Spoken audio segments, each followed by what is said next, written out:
Meine Lieben, eigentlich sollte ich dieses Motorrad vorstellen, wenn ich dieses Wochenende im Harz bin. Allerdings aufgrund des tollen Wetters ist das ganze Wochenende wortwörtlich ins Wasser gefallen. Aber jetzt eine rein spontane Aktion. Der liebe Besitzer von diesem Motorrad ist nicht ganz weit weg von mir und stellt dieses Bike jetzt hier aus. Somit haben wir das Ganze jetzt spontan auf heute verschoben. Und ja, jetzt zeige ich euch mal dieses wunderschöne Chicano-Bike.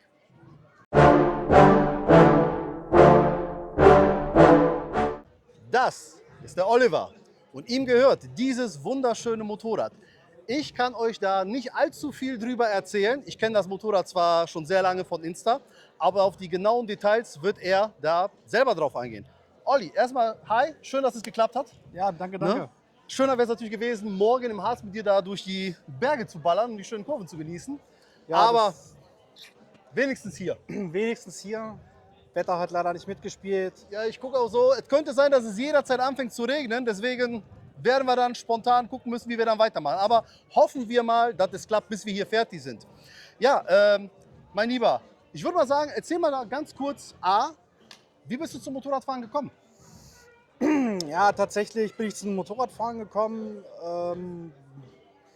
Vor 5 Jahren bei mir in der Ortschaft halt ein paar Leute gesehen mit Motorrädern, Harleys, Yamahas, ein bisschen was Umgebautes. Motorenaffin war ich schon immer so ein bisschen und fand das halt mega geil und habe mir dann als erstes tatsächlich eine Yamaha XVS 1100er gekauft. Hast du noch Fotos von? Ja, ein paar Fotos habe ich davon Ja, auch noch. Die blende ich hier gleich mal ein. Kann ich ja auch noch geben. So ein bisschen auf Bobber umgebaut. War auch wirklich schönes Motorrad. Aber ich bin dann tatsächlich auch das erste Mal nach Fark gefahren. Habe da viele Leute kennengelernt, mit denen ich auch jetzt mittlerweile auch viel fahre. Und ja, die haben mir dann halt irgendwann mal geraten, Digga, Yamaha ist ja ganz schön, kauf dir mal eine Harley. Ja, wenn du so richtig Geld verbrennen willst, Wenn du so richtig Geld verbrennen willst, kannst du das genauso machen, kauf dir eine Harley. Ja, zu dem Motorrad, wie bin ich zu dem Motorrad gekommen? Tatsächlich einer meiner besten Freunde aus Salzwedel, der Thomas Heims, hatte sich mal still und heimlich dieses Motorrad gebaut. Erstmal grundlegend, so wie es jetzt hier steht. Die ganzen kleinen Raffinessen, sowas, das habe ich dann noch selber gemacht, aber so im Groben und Ganzen hat er das gebaut. Und wie gesagt, wir waren im Fark gewesen, das Motorrad stand da, Chicano fand ich schon immer geil. Ja, sieht man. Und ja, habe halt gesagt, Komm, was willst du haben? Ich muss das haben, ich will das haben. Shut up and take my money. Genau. Shut up, take my money. Und so ungefähr war es. Ich habe die Yamaha verkauft für gutes Geld, habe die ein bisschen zurechtgemacht, habe die nach Gotha verkauft, wenn ich es jetzt noch richtig in Erinnerung habe. Und ja, der Typ ist immer noch happy damit. Schön. So, wie gesagt, ich habe das Motorrad dann nach Gotha verkauft, die Yamaha. Bin zu meinem Kumpel hin, habe gesagt, hier, nimm mein Geld, gib mir das Motorrad. Und war dann halt tatsächlich stolzer Besitzer einer Harley-Davidson Road King Classic. Schön. So, und jetzt kommen wir mal zu den ganzen Umbauten, weil wie das halt so typisch ist, wir stellen hier eigentlich nie serienmäßige Motorräder vor. Und der ein oder andere könnte sich denken, ja, hier wurde so ein bisschen was gemacht. Ja. Also ein bisschen. So ein bisschen. Ne? So, dann hau mal einen raus. Puh, da weiß man gar nicht, wo man anfangen soll. Also erstmal vorneweg an meinen Freund Alex. Ich habe ein Serienhinterrad noch drin, ne? Oh ja, habe ich noch gar nicht drunter geguckt, weil du die ganz langen Koffer hast, habe ich gar nicht gesehen. Genau, aber umgebaut wurde 21er Vorderrad von Motorcycle Factory.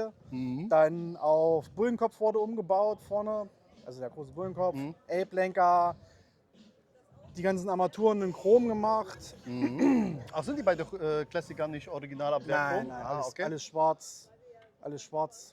Ist das tatsächlich Zubehör oder sind das irgendwie Originalteile von Harley, nur halt irgendwie von CVO oder sonst was? Das sind Originalteile von Harley gewesen. Okay. Ja, dann, wie gesagt, an einer Sturzbügel dran. Wie gesagt, das Motorrad, der Vorbesitzer, der das hatte, also mein Kumpel, hat die ja komplett Serie gekauft und hat die dann umgebaut. Hat die Fender verlängert, also vorne wie hinten im Blech. Die ganzen Löcher alle zugeschweißt, sodass es halt eine schöne, clean Optik kriegt, schön tief wirkt. Und hat das Motorrad dann in einer Mercedes-Farbe lackiert. Ich weiß nicht ganz genau, wie sie heißt. Ja, aber das wusste ich, weil wo ich das Motorrad das erste Mal live gesehen habe, und die Sonne drauf geschienen hat. Ich so, ey, cool. Darf man die Farbe sagen? Ist das, oder ist das Geheimnis? Sache auch raus, Ja, Digga. ja. Sagt die so, hör mal, ist das etwa Malachitgrün? Und der so, fuck, woher weißt du das? Tatsächlich eine wunderschöne Farbe. Leider jetzt haben wir kein Sonnenlicht, weil wirklich, wenn die Sonne da drauf knallt, also das Grün, da knallt das so super geil raus. Ne? Weil für euch wirkt das wahrscheinlich jetzt hier einfach nur schwarz mit Chrom. Ich kann euch versichern, nein, ist es definitiv nicht. Ich werde gleich versuchen, noch so Nahaufnahmen zu machen, vielleicht ein bisschen mit der Taschenlampe gegenleuchten, um halt einfach diesen super geilen Metallic-Effekt da rauszukitzeln, weil die Farbe ist wirklich phänomenal schön. Also live auf jeden Fall der Knaller. Aber wie das halt immer ist, ne, so Kamera kann das alles meist nicht wiedergeben, genauso wie die Mikrofone meist den Sound von dieser super geilen Anlage, die hier drunter ist, dazu kommen wir gleich noch, wahrscheinlich auch nicht wiedergeben kann. Ja, weiter geht's. Ja, Kommen wir weiter zum Heck. Genau. Tank ist relativ original geblieben, halt so ein bisschen die Armaturen halt in Chrom gemacht. Verschließbarer Tankdeckel, man weiß ja nie in der heutigen weiß Zeit. nie. Ne? Ja. So, Sattel ist erstmal gesattelt worden, wird aber Ende des Jahres nochmal in einer anderen Farbe gesattelt. Möchte ich noch ein bisschen was anderes machen, da auch im Winter. Ist das tatsächlich ein originaler Sitz oder ist das auch Zubehör? Weil die Form kommt mir relativ zubehörmäßig vor. Nee, das ist ein originaler Sattel. Okay. Das ist ein Single-Sattel gewesen. Ja.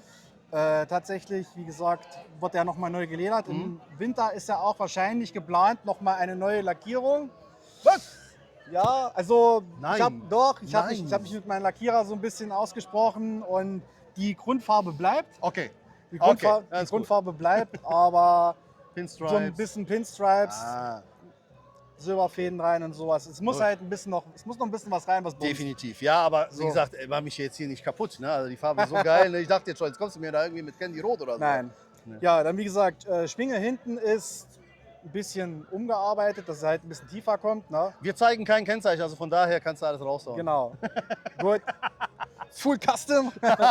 Ja, dann sind die Ledertaschen abgeflogen, sind halt die langen Stretchkoffer draufgekommen, aber die alten noch. Die neuen fand ich tatsächlich nicht passend für dieses Modell. Ja, durch den Schwung unten, ne? Weil die halt Genau.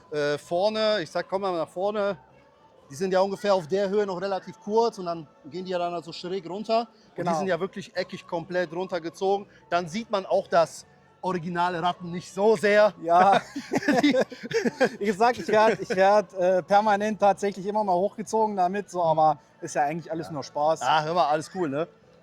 So, ja, dann diesen Winter tatsächlich Anlage, die jetzt drauf ist, nochmal komplett neu gemacht, nochmal umgebaut, mehr Power, mehr Bums von Cicada. Hatte ich mich tatsächlich vom Maxcard nochmal ein bisschen beraten lassen. Frag mich jetzt nicht, wie der Herr heißt. Okay. Auf jeden Fall absolut korrekt, wie er das gemacht hat. Er hat gesagt, pass auf, so und so und so. Hat alles super geklappt, auch alles selber eingebaut. Sehr zufrieden mit. Leider Gottes hat er aber auch das letzte Jahr ein beschissenes Ende für mich gehabt. Ja, da war ja was. Sonst wäre das Motorrad jetzt schon im neuen Lack gewesen. Ich hatte tatsächlich einen kapitalen Getriebeschaden gehabt. Bitter, Primärschaden und einen stark verschlissenen Motor gehabt. Habe ich bei der Firma Esse Cycles, Blenden wir hier ein. Oder da, irgendwo.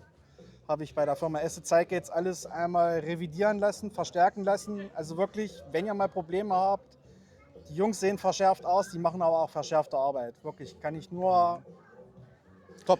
Die hatten ja auch auf Instagram ein bisschen was gezeigt, wie Ja, das genau. Getriebe ausgesehen hat. Ne? Genau. Da habe ich gerade gestern noch das Video einem Freund gezeigt, ne? Und habe ein bisschen die Story erzählt, ne?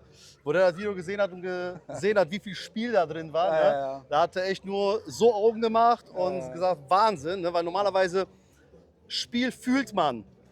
Und hier konnte man das visuell sehen, wie die Welle da arbeitet. Man ne? konnte es visuell sehen, halt, das Hauptlager hat halt aufgegeben, der Lagerkranz ist kaputt gebrochen, eine Kugel ist ins Getriebe rein und das hat dann halt einmal richtig aufgeräumt. Nee, das kommt nicht gut, wenn da so gehärteter Stahl rumfliegt. Ja. Ärgerlich, sehr ärgerlich. War auch nicht ganz günstig, die Nee, Instandsetzung. Ne? war nicht günstig gewesen, aber ich sag's mal so, ich habe das Motorrad jetzt geheiratet, Ja, von daher alles also cool. da hast du jetzt definitiv lebenslänglich. Ja, das ist auch wieder so ein Ding, ne? Thema Wartung. Wir kaufen die Motorräder, dann heißt es natürlich immer top gepflegt. Das ist halt immer Top-Zustand und alles ist top und alles ist schön. Am Ende hat aber keiner von uns einen Röntgenblick, kann da nicht reingucken. Ne? Aus diesem Grund Empfehlung, ihr kauft sowas, macht sofort. Service, alles drum und dran. Genau. Sicherheitshalber, auch wenn es Geld kostet. Ne? Genau, Öle, Gra- Zündkerzen ist immer mit drin. Ja, auf jeden Fall gerade. Ich glaube, wir stehen hier echt bescheiden. Ne? Oder Ja, wir ja. hätten irgendwie Absperrung machen sollen. Auf jeden Fall. Gerade so Sachen wie Kettenspanner, Hydros, Öl, Filter und machen lassen. Auf jeden Fall besser machen lassen, weil sonst kann es, wie in diesem Fall, echt bitter und teuer werden. Aber wie gesagt, sie steht wieder da, sie läuft, sie funktioniert, sie macht Krach. Jetzt müssen wir nur gucken, ob wir sie gleich nochmal Ja, anbekommen. ich wollte gerade sagen, Ne? ich habe dummerweise hier ein bisschen Musik laufen lassen und habe es total vergessen, Ja. dass die Batterie jetzt leider runter ist. Mal gucken, vielleicht gibt uns gleich einer Starthilfe. Ja, Ansonsten, naja, reichen wir es nach. Schickst Reichen- du mir per WhatsApp reichen irgendwie eine wir's- Audiodatei. reichen das mal Ja. nach. Gut, auspufftechnisch kommen wir dazu, weil natürlich klar, nicht Serie. Ne, das heißt auch, das Thema Nockenwellen ist hier natürlich auch so ein Thema. Ne? Ah, Ne? Ha, nein, natürlich nicht, ist Euro 3, da muss man nichts machen. Auf jeden Fall. Auspuff, Krümmer und Klappenauspuff sind von Der Krümmer ist tatsächlich von S&S. Der Auspuff ist von Penzer, ist ein Klappenauspuff. Ne? noch manuelle Version. Noch die manuelle Version. Ist tatsächlich hier auf dem Kanal sehr gut vertreten. Das ist jetzt die dritte Maschine aber, damit. aber klangtechnisch Ist einfach so, ja. ist das halt einfach Ja. brutal. Ist einfach echt brutal, Wie der gesagt, Sound. ist ja ein 96er Twincam mit jetzt Nockenwellen vom Fueling drin. Ne? Ist auch gemappt, das Motorrad, also halt auf die Nockenwellen und den Krümmer angepasst. Wie viel hat sie jetzt rausgespuckt, Newtonmeter? Das kann ich dir gar nicht so genau sagen. Aber Hast du einen Ausdruck? nein, habe ich auch nicht. Also ich muss noch, wir haben es jetzt erstmal normal gemappt, es muss noch eine richtige Fahrt gemacht werden. Ah, okay. Ne? Also dieses Basismapping ist drauf. Dieses Basismapping Okay. ist drauf, aber du merkst halt, wenn du oben rum mal wirklich am Hahn ziehst, kommt auch was und halt Leerlauf ist halt So wie es sein soll. so, wie es sein Ne? soll. Genau. Also man braucht keinen Vibrator. ja, ja. dann Kommen wir noch mal kurz auf die Auspuffenden. Da hatte ich dich nämlich gerade auch schon angesprochen, aber da war die Kamera nicht an. Ach Wie so. das Ganze halt befestigt ist, weil wir wissen ja, normalerweise Pencil hat ja diese Endkappe mit diesen 6 Schräubchen. genau. Du hast das Ganze jetzt schön verlängert, ne, dass das halt so Chicano-mäßig halt ein bisschen aus dem Auspuff, unter den Koffern herauskommt. Genau. Wie hast du das gemacht? Ja, tatsächlich haben wir das Ende genommen mit den 6 Schräubchen, haben quasi ein Auspuff-Endstück vom Auto genommen, was auf den Durchmesser 1:1 drauf passt, haben das hinten reingelegt und haben das quasi mit Wick angeschweißt, dann richtig verschweißt und dann kannst du es halt ganz normal mit einem langen Imbus von hinten festschrauben, Sehr cool. dass das halt einfach optisch gut zu einer Chicano halt passt. Also nicht nur hier haben, da, ne? Individuell sein, Ideen umsetzen, weil wie gesagt, von der Stange kann jeder und das ist auf jeden Fall etwas sehr, sehr Cooles. Wie du sagtest, vorher hattest du ja diese Fishtails gehabt, ne? Das ist typisch Chicano, aber Ja, leider Gottes klingt das nicht so gut bei meiner. Es zwitschert halt wie Sau und das hat mir halt nicht so zugesagt. Deswegen haben wir die dann dran gemacht. Und aber das sieht schon Ja. sehr böse aus. Ne? Also der Durchmesser ist nicht gerade klein. Ne? genau. Ja, längeren Fender hast du natürlich, auch typisch Chicano. Ne? Ja, genau, Ist das der der ist- originale Fender verlängert oder hast du ihn komplett getauscht? Nee, das ist originaler Fender. Der wurde quasi abgeschnitten, Mhm. wurde ein Stück dazwischen gesetzt. Ich glaube, 16 cm waren es, was wir dazwischen gesetzt haben. Also deutsches Durchschnittsmaß. Du sagst es. Ich habe so einen großen Jara.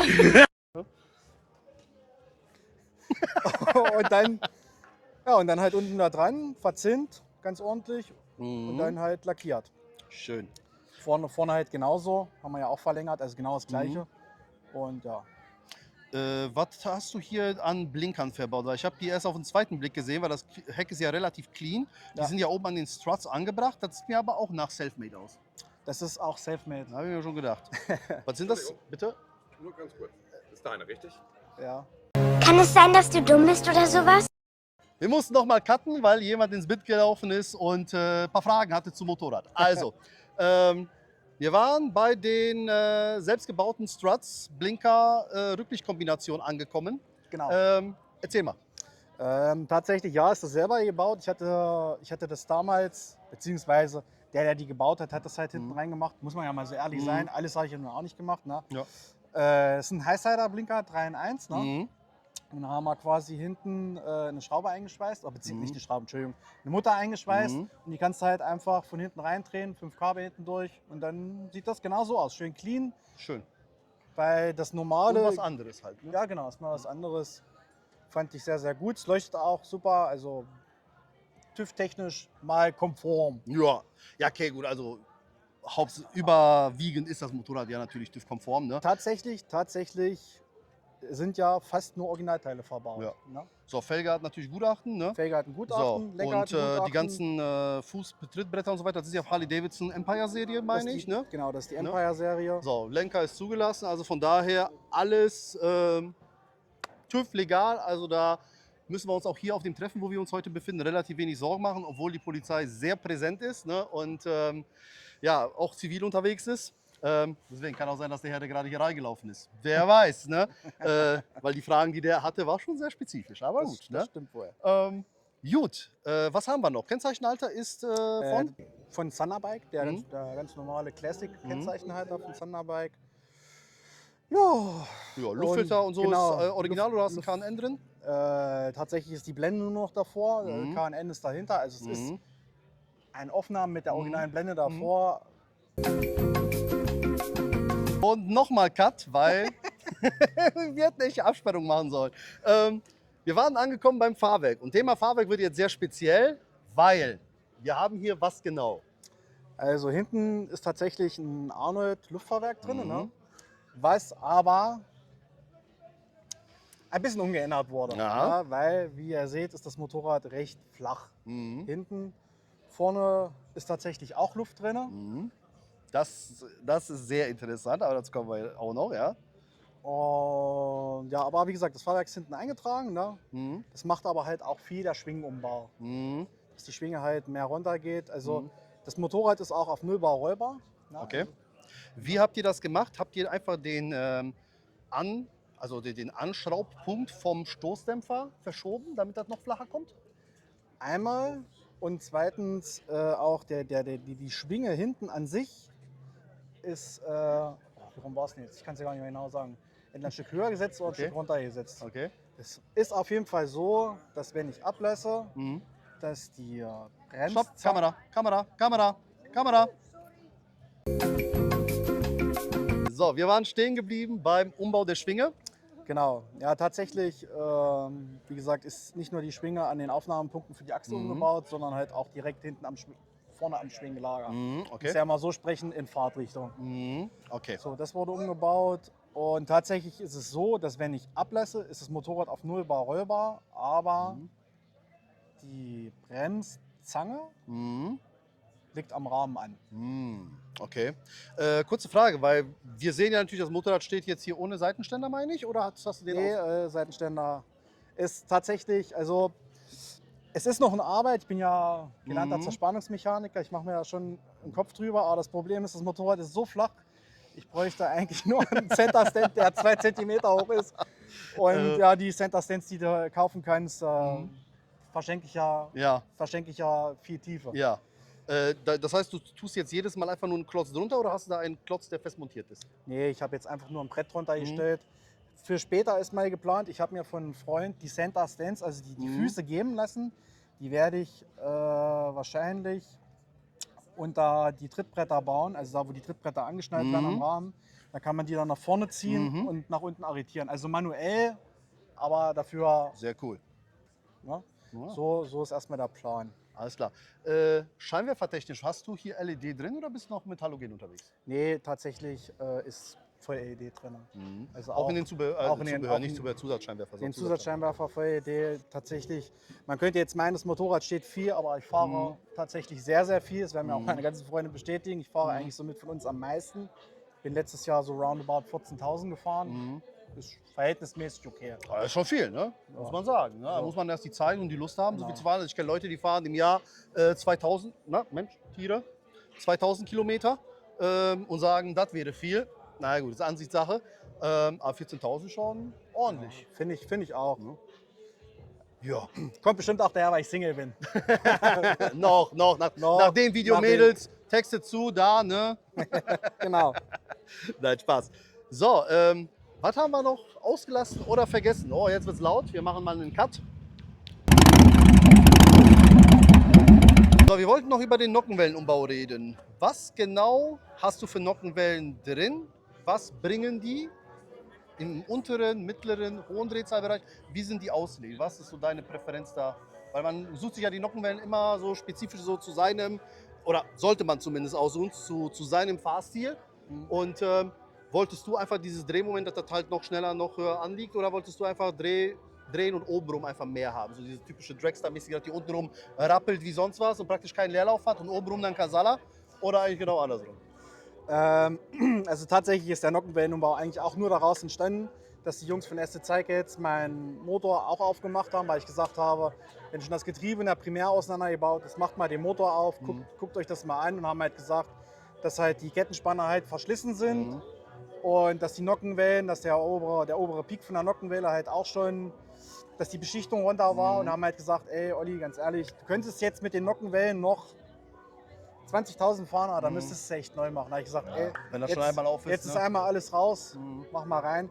Ich weiß, dass ich wollte vom Fueling drin habe, die hat er mich auch noch gefragt. Ich habe jetzt nicht die ultra scharfen Nockenwellen genommen. Ölpumpe haben sie noch gemacht, ne? Also das Neue oder verstärkt? eine verstärkte, aber die Peripherie, also wo quasi doppelte Nockenwellen drin sind, haben wir original gelassen, da er gesagt hat, so krass sind die Nockenwellen jetzt nicht. Von Ansprechverhalten würde ich sagen, hast du halt in den oberen Bereich halt wesentlich mehr Dampf gefühlt. Aber meine Intention ist ja jetzt eigentlich mit dem Motorrad nicht zu rasen, sondern ich fahre damit wirklich geschmeidig, mache da meine Musik an, chill. So, aber das Geilste ist halt Kaltstart und Standgas. Ne? Also das macht halt schon eine Hartbambule. Mit den offenen Luftfilter und mit dem SNS-Krümmer und der Pinzelabgasanlage ist das halt schon ein sehr schönes Gedicht. Also ich hoffe wirklich, dass du gleich noch anspielst nach der ganzen Musikorgie, die du hier gerade gemacht hast. Weil das würde ich euch doch sehr, sehr gerne zeigen. Ansonsten, wie gesagt, musst du mir was nachreichen. Dann kommt das Video halt von mir aus ein paar Tage später, aber das wäre es auf jeden Fall wert. Ja.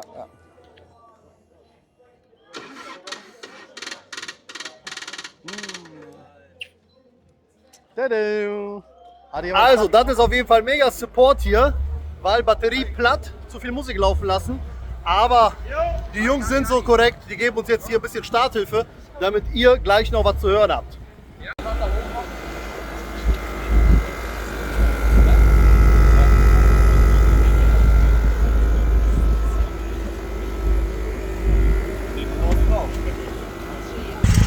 Genau so muss das laufen. Eine Hand wäscht die andere. Und natürlich super, wenn man einen BMW hat, weil der Sitz ist mit 12er Muttern festgeschraubt, nicht mit diesen Handdingern.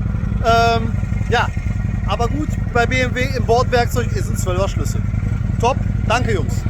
Filme Magic, als wäre nichts gewesen, sie läuft. Voll wie in Hollywood hier. Nein, Spaß, ihr habt es ja gesehen, ne? Wie das halt so ist. Ne? Hier wird nichts verschönigt, hier zeigen wir, wie es ist. Vielen Dank nochmal an die Jungs, die uns hier jetzt ausgeholfen haben. Und wie wir hören, ich hoffe, man hört uns überhaupt so laut, wie die ist. Beziehungsweise noch ist sie ja nicht so laut, weil die Klappe ist noch zu. Genau. Gib doch mal ein paar Gasstöße so in dem Zustand. Moment, ich mache mal mein Mikro hier an den Auspuff. Ja.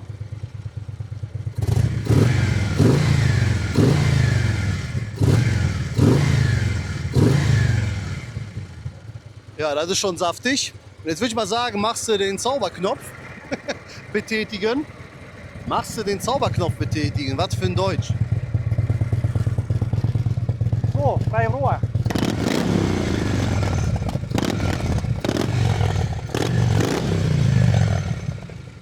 Das ist laut.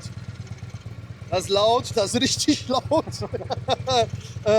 Ist natürlich alles mit Cut und Vorreinigung und alles wie es sein soll. Ne? Euro 6 Plus sagt man dazu, ne? Genau, Euro 6 Plus, Euro 7 sogar. Ne? Also da bist du auf jeden Fall safe, ne? Genau. Weil 1000% legal. Also nochmal ganz kurz zum Thema Probefahrt. Probefahrt fällt einerseits aus, weil wir sind hier auf einer Tuning-Veranstaltung. Das heißt, da hinten sind die Cops sehr aktiv. Und wir alle kennen die Problematik mit Stilllegen, Machen, Tun und so weiter. Auch Sachen, die komplett legal und eingetragen sind. Aus dem Grund, das ist ein Punkt, weswegen wir heute keine Probefahrt machen. Zweiter Punkt ist, wir hatten bereits eine Road King auf dem Kanal, wo ich eine Probefahrt gemacht habe, meine persönliche. Da denke ich, wird jetzt nicht allzu viel Unterschied sein. Punkt 3 ist, ich habe keinen Helm, keine Kleidung, kein gar nichts mit. Der nette Herr da hat auch keine Klamotten mit, weil der ist mit dem Hänger hier. Und die lieben Jungs da vorne, die haben zwar Helme, die sind mir aber zu klein. Also aus dem Grund Arschkarte. Ja, pass auf. Solange sie läuft, bevor wir sie ausmachen und dann gleich springt sie vielleicht nicht mehr an. Moment, ich mache mal kurz mein Mikro hier an. So, würde ich einfach mal sagen, du bist wie groß, mein Lieber? 1,81. Da würde ich sagen, nimm doch einmal kurz Platz, damit die Leute sehen, wie das Ganze hier wirkt mit 1,81 Meter. Ne? Ich glaube, das macht hier wenig Sinn, wenn ich mich da gleich nochmal draufsetze, weil ich bin 1,83, du 1,81. Die 2 Zentimeter machen da keinen großen Unterschied. Also klar, Sitzposition mit dem Lenker ist natürlich gewöhnungsbedürftig. Es sieht sehr, sehr, sehr, sehr cool aus. Über Bequemlichkeit haben wir uns ja bereits unterhalten. Das ist dann so nicht Thema hier. Ne? Also ich denke mal, wenn der so... Man sagt ja bekanntlich auch immer, Optik geht vor Verschleiß. Ja. Der Verschleiß ist ganz klar im Rücken. Also ich denke mal, wenn der Lenker so 15, 20 Grad näher zu dir wäre, Ja, wäre es nein. angenehmer für den Rücken. Ne? Aber so sieht das auf jeden Fall viel, viel cooler aus. Ja, sehr schönes Motorrad. Ich weiß gar nicht, was ich hier groß noch sagen soll. Alle schicken Extras hast du ja schon angesprochen. Ja, was soll ich euch sagen?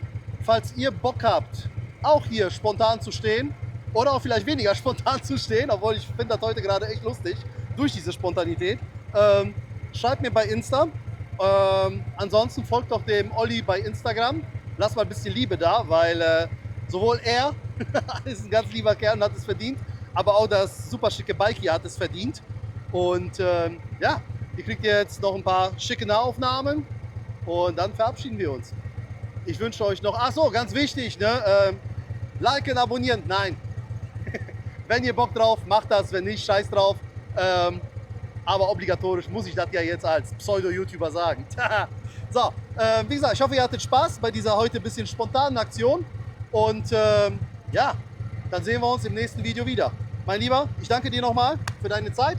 Ich glaub, Und dann bis dann.